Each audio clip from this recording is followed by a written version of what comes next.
Hey, what's up, everybody? It's B More. I'm here at the world famous Brooklyn Tea Shop in Atlanta, down on Castleberry Hill. I came because I'm just back from DC.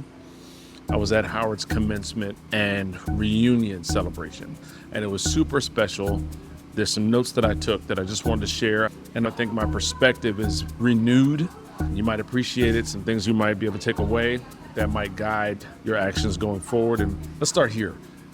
For my family, I was the first to attend Howard University. And it's fantastic that we're now celebrating our sixth alum in Asha Abdullah, who just graduated class of 2024. She's my cousin's daughter. She was Miss School of B. She just crossed Delta. She's done an incredible job of gaining her own Howard experience, updating my information on Howard from the student perspective, and then just representing our family in a way that makes us all proud. And I think also makes the Howard family proud. So that was incredible. Also, this was my first time attending the class reunion celebration, which is a program that's put on by the Department of Alumni Relations to really honor and charge and include alum of Howard, especially as you get to the more senior alums, like the 50-year anniversary class. I was able to go in and capture some moments with them, to watch them move, and really get a heads up on what the reunion program is. I took a picture of them dancing at this dinner that I wanted to send to my friends and say, this could be us, but you're messing around. Those classes raised about $1 million for Howard, and they presented the checks to the university during the reunion brunch. A friend of ours, Leslie Foster, was the hostess for the brunch. So great to see my class doing things. So my notes. The first one is legacy, and this is not about reunion or graduation. It is a conversation that I've been wanting to have since Miami Art Week this past December. So I went down with other HUAA executive board members and representatives, and the Chadwick A. Boseman College of Fine Arts was putting on a series of events, including Dean Felicia Rashad and about 20 undergraduate visual artists that came down and had their work on display. They're bright. This is a beginning for them in their art career. My brain went to legacy at Howard. Like, my actual thought was, there will always be freshmen at Howard University. And so the idea that the best and brightest of us are attracted to Howard, are participating in Howard in this way, means that anything that I can do that creates a staying, lasting part of their experience is another way to create legacy. So if I have to be more whatever it is, and that's the question, like what would it be that every freshman in a particular department or the university could experience, even if it was a process or a piece of art or something enduring in that way, a name on a building, right? That you want to really have a dream. That kind of excites me, so that well past my time, my name and my family could be a part of something that is experienced by the best and the brightest in our communities. So going forward, we all saw, because it made all the news outlets, national news outlets, every social media was talking about the mishaps that we saw happen at Howard Commencement 2024. All this stuff is connected, I promise you. The College of Allied Health and Nursing had their graduation inside of Crampton. And this is the individual graduation. That's the one where you actually call your name and walk across the stage. Well, Crampton and Burr had been used over and over again the entire weekend for each individual college to have their opportunity to have this thing. We have to also acknowledge that the class of 2024, for a 4-year program, are also the class of kids who didn't have a high school graduation due to the pandemic. So families were excited. Long story short, as you've seen in all the social media stuff, Crampton was at its capacity.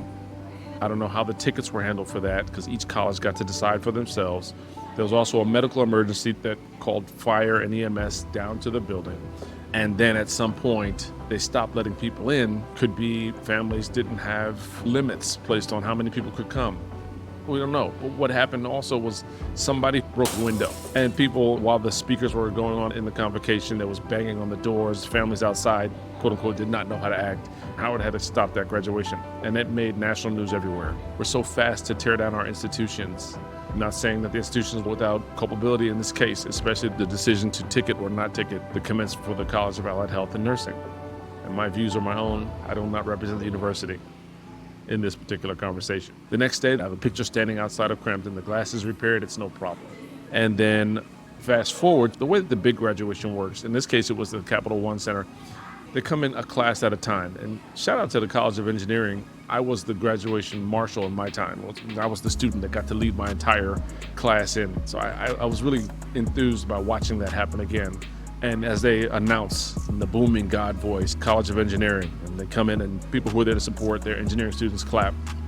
When they got to the class of Allied Health and Nursing, the people who didn't have their individual graduation, it was uproarious applause. It was incredible because everybody was aware of the story. And they got cheered and they sat down in their seats. It was great.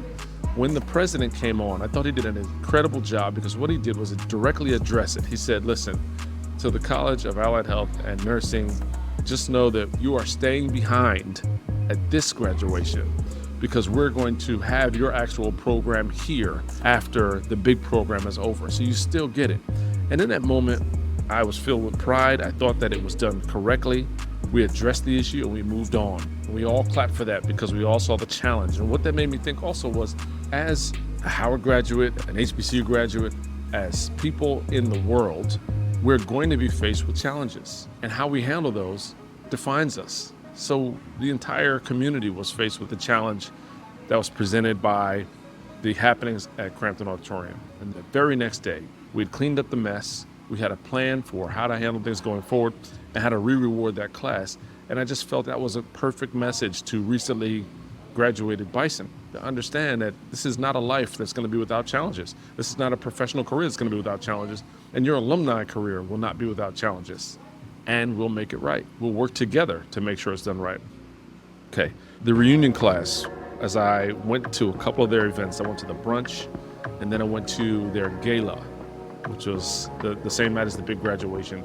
My notes were enduring fellowship. My class from the 90s, we have a grasp of how many of us there are. We go to homecoming regularly because we want to see each other. Many of us block out our calendar dates for the year to make sure we make homecoming every year. And when I saw the 50-year class, their numbers are much smaller than ours for all the reasons. Family obligations, career obligations, loss. But there were still a core of those people that was enough to raise a ton of money for the university and to participate in the fellowship of spending time with one another. So I thought was definitely inspiring. Display and participation. This could be us. At the big graduation, as they're marching the classes in to take their seats, there's also a moment where they announce the 50-year reunion class, the Golden Bison. And they come in, they have on robes. They are marched into the graduation and they're given a seat. And in that, the note that I had was there's these two things happening. Number one, they're on display for this brand new, soon-to-be graduated Bison are able to see that 50 years from today, you and your classmates, who will be your friends and family and colleagues for the rest of your life, are here and together, and you should be too. Also, that 50-year class is there to salute you, because the recent graduates are all in the center of the room, and we're all surrounding them.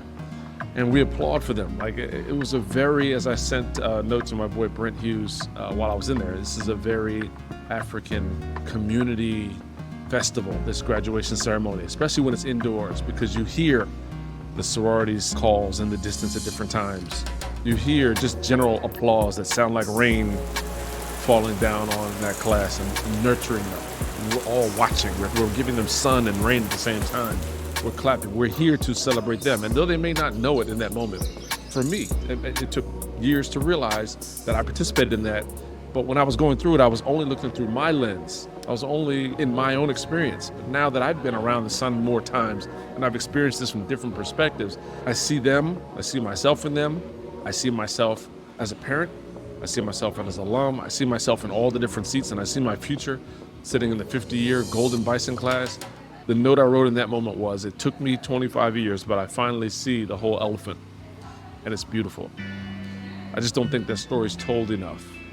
The life cycle of our entrance into Howard as a student at that age, at 18, 17 years old, those 4 or 5 years seemed like a lifetime. And whatever our experience is, however we got hazed or however difficulties we had or the friendships we made, it's very important at that time. And as we get further away from it, especially as a young alum, it just feels like we're moving further away from it. But if we shift our focus to look at how long the lifespan of our alumni life is, we're just entering a different phase that is way longer than that 4 or 5 years. It took me a while to realize that. I explain it now. I explained it to my little cousin, but I just don't think it's explained enough. And so I wanted to tell these stories. I want you to participate. I want to see you at Charter Day. I want to see you at Homecoming. I want us to be Golden Bison. I want to raise money for the institution. I want to create legacies in the experience, and I want to own that responsibility. So those are my notes. Hope to see you again soon. And definitely get involved in HUAA. As we get involved, we repair processes, we create opportunities for fellowship, and we create an alignment with the institution itself and how it should be communicating with alumni and supporting alumni and vice versa. So those are my notes. Thanks so much for listening. This is Be More. Talk to you soon.